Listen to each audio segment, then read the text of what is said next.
Ayatal kursiyyiin maaliidha?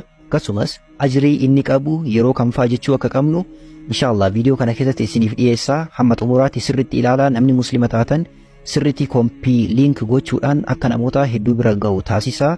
Ofii keessaniillee buufadhaatiin haffazaa itti fayyadama.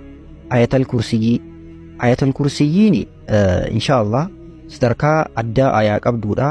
Sadarkaalee isaa keessaa nabiyyiin keenya sallallahu alaihi wasallam kan nuuf dubbatan afran kana qofa dubbannu. Tokkoffaa a'azamu aayatiin fi kitaabillahi jedha nabiyyiin sallallahu alaihi wasallam, irra guddoo aayaa quraanaati. Aayaa quraanaa keessa irra guddoon irra caaltuun tamii ayatal kursiyyiidha jedhani.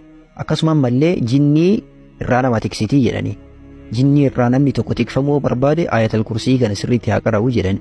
Akkasuma mana keessaa sheexana ari'uudhaaf fayyaddi. Sadarkaa akkanaallee qabdi.